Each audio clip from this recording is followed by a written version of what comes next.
Saint Thomas d'Aquin, Somme théologique. Alors, question 43, article 2. L'âge de 7 ans a-t-il été convenablement assigné pour contracter les fiançailles? On va aller voir les éditions. Voilà. 1856, Somme théologique de Saint Thomas d'Aquin. Revenir à la page qui nous concerne. Donc, article 2. L'âge de 7 ans a-t-il été convenablement assigné pour contracter les fiançailles? Petit 1. Il semble que l'âge de 7 ans n'ait pas été convenablement assigné pour contracter les fiançailles, car un contrat qui peut être fait par d'autres ne requiert pas d'âge de raison dans ce qu'il concerne. Or, les fiançailles peuvent être faites par les parents à l'insu des deux parties qui en sont l'objet. Elles peuvent donc être faites avant 7 ans comme après. Petit 2. Comme on requiert l'usage de raison pour contracter les fiançailles, de même on le requiert pour consentir au péché mortel. Or, saint Grégoire raconte, dialogue 4, cap 18, qu'un enfant de 5 ans fut enlevé par le démon pour avoir fait un blasphème.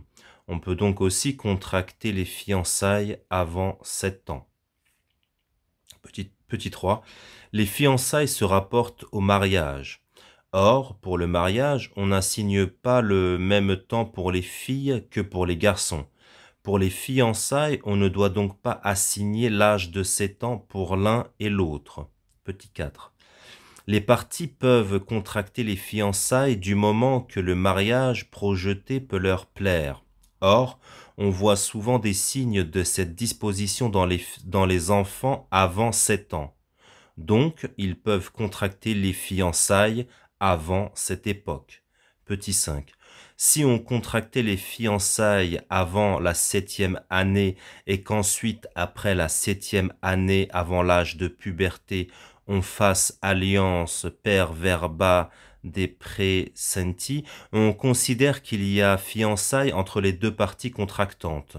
Or, cela ne résulte pas du second contrat, parce qu'alors il ne se propose pas de contracter les fiançailles, mais le mariage.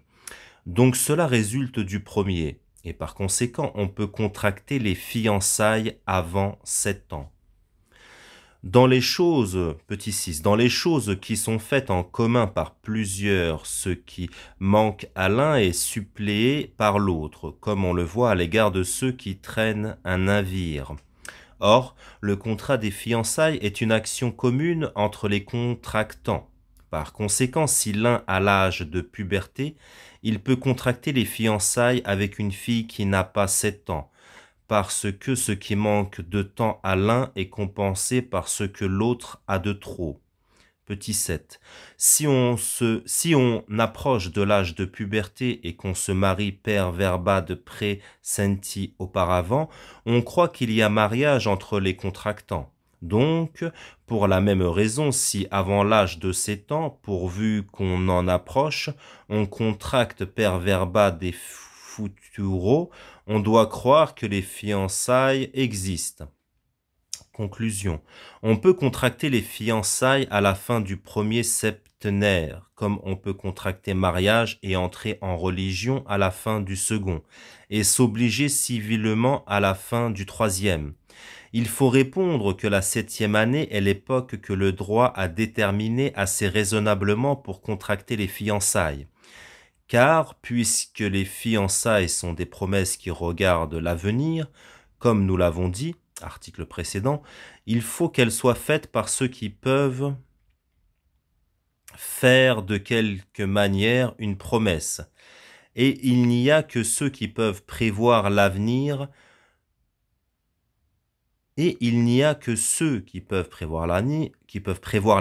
ce qui suppose l'usage de raison. À l'égard du développement de la raison, on distingue 3 degrés, d'après Aristote. Éthique Lib 1, cap 4, in fine. In fine. Le premier, quand on ne comprend pas par soi-même et qu'on ne peut apprendre d'un autre. Le second, c'est quand on peut recevoir quelque chose d'un autre, mais que l'on n'est pas capable de la considérer et de la comprendre soi-même. Le troisième, quand on peut recevoir d'un autre et considérer par soi-même. Et comme la raison se fortifie dans l'homme peu à peu suivant que le mouvement et la fluidité des humeurs se calment, il s'ensuit que l'homme est au premier état de la raison avant le premier septenaire. Et c'est pour cela que pendant ce temps il n'est apte à aucun contrat et que par conséquent il ne peut se fiancer. On commence à arriver au second état sur la fin du premier septenaire. C'est pour cela qu'à dater de ce moment, on envoie les enfants dans les écoles. L'homme commence à arriver à son troisième état sur la fin du second septenaire relativement aux choses qui appartiennent à sa personne. Sa raison naturelle se fortifie alors, mais par rapport aux choses qui sont hors de lui, il les obtient sur la fin du troisième septenaire. C'est pourquoi, avant le premier septenaire, l'homme n'est apte à aucun contrat. Mais sur la fin du premier septenaire, il commence à être apte à promettre quelque chose pour l'avenir, surtout à l'égard des choses auxquelles la raison naturelle incline le plus. Cependant, il n'est pas apte à se lier par un lien perpétuel parce qu'il n'a pas encore une volonté ferme, et c'est pour cela que pendant ce temps il peut contracter les fiançailles. Mais sur la fin du second septenaire, il peut s'obliger à l'égard de ce qui regarde sa personne, soit qu'il s'agisse d'entrer en religion, soit qu'il s'agisse de se marier. Après le troisième septenaire, il peut s'obliger même à l'égard des autres choses. Ainsi, la loi lui donne le pouvoir de disposer de ses biens après sa 22e année. Il faut répondre au premier argument que si avant l'âge de puberté les fiançailles sont contractées par un autre, les deux parties intéressées peuvent réclamer ou l'une des deux peut le faire. Par conséquent, il n'y a rien de fait alors et il n'en résulte aucune affinité. C'est pourquoi les fiançailles qui sont contractées par d'autres personnes entre deux enfants n'ont de force qu'autant que les parties contractantes ne réclament pas quand elles sont arrivées à l'âge légitime. Si elles ne réclament pas, on les regarde comme consentant à ce que les autres ont fait. Il faut répondre au second, qu'il y en a qui disent que l'enfant dont parle saint Grégoire ne fut pas damné et qu'il ne pécha pas mortellement, mais que cette vision eut lieu pour contrister le père qui avait péché dans cet enfant en ne le corrigeant pas. Mais cette opinion est extrêmement contraire à la pensée de saint Grégoire qui dit que le père, en négligeant l'âme de ce petit enfant, éleva un grand pécheur pour les flammes de l'enfer. C'est pourquoi il faut dire que pour un péché mortel, il suffit de consentir à une chose présente, tandis que dans les fiançailles, le consentement a pour objet une chose future. Et comme il faut plus de discernement pour prévoir l'avenir que pour consentir à un acte présent, il s'ensuit que l'homme peut pécher mortellement avant de pouvoir s'obliger à quelque chose pour l'avenir. Il faut répondre au troisième que pour le temps où l'on peut contracter mariage, on requiert des dispositions non seulement du côté de la raison dont on doit avoir l'usage, mais encore du côté du corps qui doit être capable d'engendrer. Et comme les filles peuvent être aptes à l'acte de la génération dès l'âge de 12 ans, tandis que les garçons ne le sont que sur la fin de leur 14e année, comme le dit Aristote, au lieu qu'ils ont l'un et l'autre en même temps, l'usage de raison qui est la seule chose qui soit requise dans les fiançailles, il s'ensuit que pour les fiançailles, on détermine le même temps pour l'un et l'autre, tandis qu'on ne le fait pas pour le mariage. Il faut répondre au quatrième que cette disposition qui se trouve dans les enfants avant l'âge de 7 ans ne provient pas de l'usage parfait de la raison puisqu'ils ne sont pas encore susceptibles de raisonner, mais elle résulte plutôt du mouvement de la nature que de la raison elle-même. C'est pourquoi cette inclination réciproque ne suffit pas pour les fiançailles. Il faut répondre au cinquième que quoique par le second contrat, il n'y ait pas mariage dans ce cas, cependant il montre qu'ils ratifient leur première promesse, et c'est pour cela que le premier contrat est affermi par le second. Il faut répondre au sixième que ceux qui traînent un navire agissent comme une cause unique. C'est pourquoi ce qui manque à l'un peut être suppléé par l'autre. Mais ceux qui contractent des fiançailles agissent comme des personnes distinctes parce que les fiançailles ne peuvent se faire qu'entre deux. C'est pour cela qu'il faut qu'il y ait dans l'un et l'autre tout ce qu'il faut pour faire un contrat. Ce qui manque à l'un empêche donc les fiançailles et ne peut être suppléé par l'autre.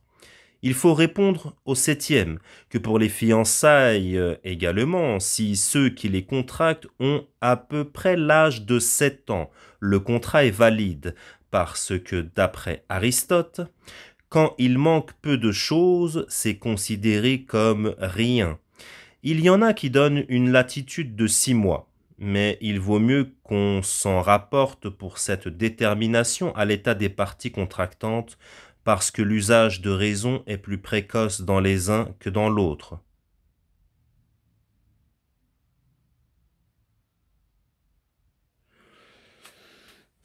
Alors, qu'y a-t-il encore d'intéressant? Après, il définit le mariage, d'accord. Donc c'est 7 ans, les fiançailles, même un petit peu avant, comme les fiançailles de Aïcha. Et le mariage a été consommé après les premières règles, comme ce que l'on expliquait précédemment. Donc c'est comme ça, c'est exactement pareil dans le Moyen-Âge, dans l'Europe médiévale. C'est exactement la même chose. Donc là c'est saint Thomas d'Aquin, donc c'est l'autorité, je dirais même la plus haute, avec saint Augustin de l'Église catholique.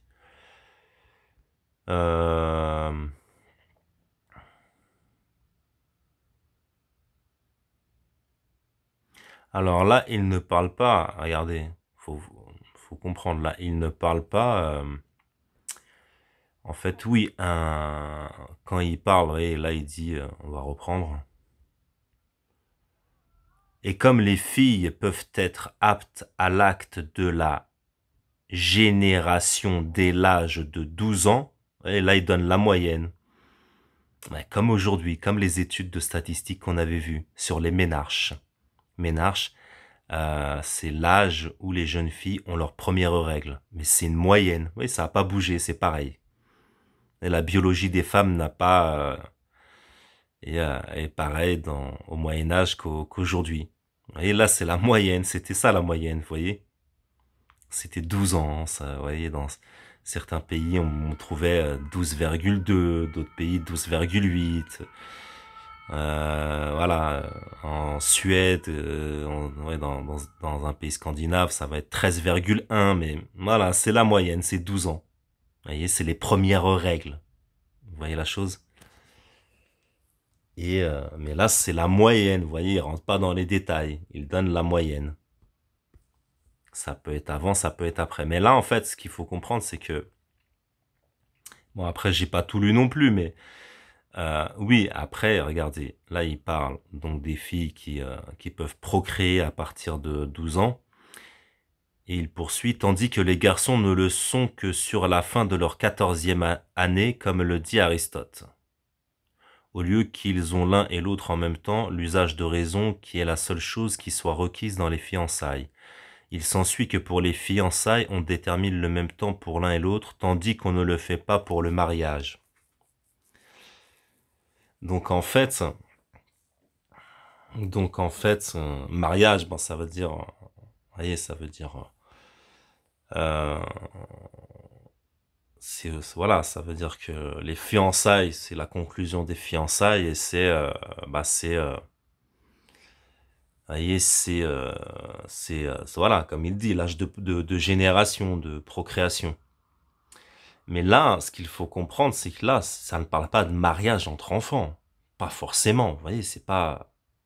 Même si là, il, euh, il, il donne les conditions de mariage des jeunes filles et des jeunes garçons, là, ça veut pas forcément dire qu'ils se marient ensemble. Vous voyez, ça ici, oui, après, un jeune garçon peut épouser une jeune fille, là, mais là, c'est pas forcément ça, en fait. Vous voyez? Là, c'est le jeune garçon, oui, il va épouser une jeune fille, mais là, la jeune fille dont il parle, qui a qui atteint l'âge de 12 ans, donc 12 ans qui est la moyenne, qui est l'âge de génération, comme il dit, euh, là, c'est pas, il parle pas forcément qu'elle va épouser un garçon, là, un jeune garçon. Vous voyez déjà. Au contraire, là, je pense que non, elle va épouser plus âgé qu'elle. Et donc là, oui, donc là, il parle. Là, regardez, on va reprendre. Et comme les filles peuvent être aptes à l'acte de génération dès l'âge de 12 ans, oui, après là, c'est la moyenne, vous voyez, là, c'est... Il est pas biologiste, il donne la moyenne, oui, il va pas rentrer dans les détails. Comme moi, j'étais rentré, vous voyez, en reprenant cette étude statistique des ménarches. Ça peut être avant, ça peut être après. Donc, on est exactement dans le cas du prophète et d'Aïcha. Fiançailles avant 7 ans, comme il le dit lui-même, c'est possible, avant 7 ans. Et le mariage, et la consommation du mariage, juste après les premières règles. Exactement la même chose dans le... Alors je vais juste lire la note de bas de page, peut-être qu'il y a quelque chose d'intéressant. Les lois canoniques, ah ça c'est rajouté par l'éditeur. Les lois canoniques, dit Monseigneur Gousset, exigent pour la validité des fiançailles au moins l'âge de 7 ans. Mais les curés et les confesseurs devront faire tout ce qui dépendra d'eux pour détourner non seulement de toute promesse, mais encore de toute pensée de mariage les jeunes gens qui n'ont pas l'âge suffisant pour se marier.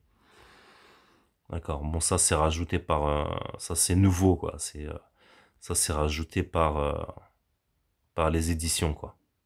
Et voilà, en tout cas pour saint Thomas d'Aquin, les fiançailles, ça peut être à 7 ans, comme avant, tout comme après, et le mariage et le premier rapport, c'est lors des premières règles, qui en moyenne surviennent chez la jeune fille à 12 ans.